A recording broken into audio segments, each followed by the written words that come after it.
The beauty of Athens from the top of Areopagus Hill. Athens' Areopagus story. The pursuit begins. The crisp air of twilight wrapped around the city as Nathan stumbled onto the rugged peak of Areopagus Hill. The ancient stones beneath his boots whispered tales of gods and heroes, but tonight, they would bear witness to something far more human and far more dangerous. Athens sprawled before him, its golden hues fading into the encroaching darkness. But Nathan's eyes weren't on the skyline. They were fixed on the small black case in his trembling hands. Inside the case lay the object everyone was hunting, a data drive with secrets capable of toppling governments. He had planned to become a courier for treachery, but plans had ceased to matter the moment he'd been thrust into this deadly game. The voices from the earpiece crackled in his ear. "Nathan, you're exposed up there.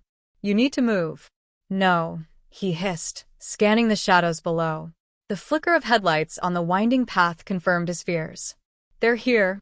Adrenaline surged through him. There was no cover on the bare hilltop, and the drop on either side was a deadly plunge onto jagged rocks. His pursuers weren't far behind, and the narrow trail offered only one escape: forward.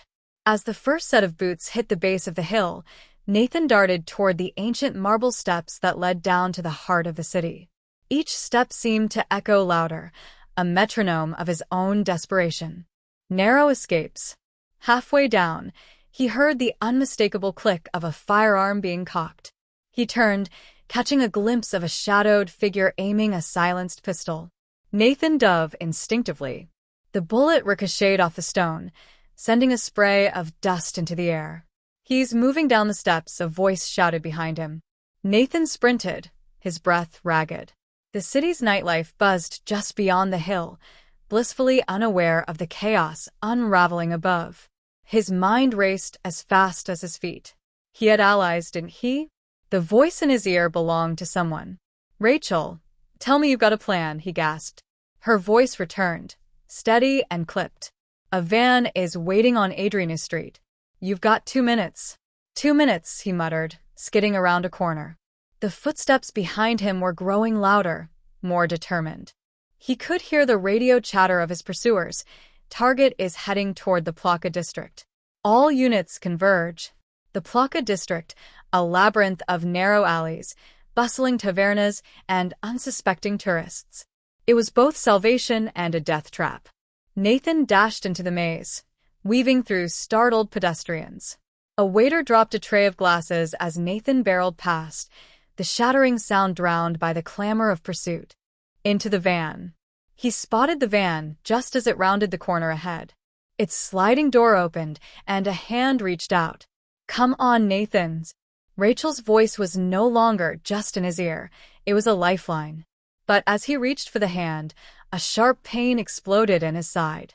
He stumbled, his momentum carrying him forward into the van. He felt Rachel's arms wrap around him, dragging him inside. The door slammed shut, and the van screeched away. "Nathan." Rachel's face swam into view as he clutched his side. Blood seeped through his fingers. "They've got sharpshooters," he groaned. "You're lucky it's not worse," she said, tearing open a first aid kit.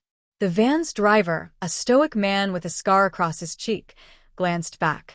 "We've got company." Nathan turned his head to see headlights closing in fast. The pursuing cars weren't just chasing, they were coordinated, boxing them in. The driver cursed under his breath, swerving sharply. Nathan's vision blurred as Rachel worked to staunch the bleeding, but the sound of gunfire snapped him back to reality. "We can't keep this up," Rachel shouted. The van jolted as a bullet shattered the rear window. Nathan gritted his teeth, adrenaline giving him the strength to push past the pain. "Give me the drive," he said, his voice strained. "The leap." Rachel hesitated, but handed it over. Nathan clutched it like a talisman, his mind racing. "We've got to split up." "They're not after you. They're after this." "Absolutely not," Rachel snapped. "It's the only way," he insisted, his eyes locking with hers. The van swerved again, narrowly avoiding another barrage of bullets. "They won't stop until they have it. If I go one way, you can take another route." "Nathan." Her voice cracked with something between anger and fear. "No time," he said, sliding the van door open. The rush of wind filled the cabin. "You know where to meet me." And before she could protest, Nathan leapt into the night.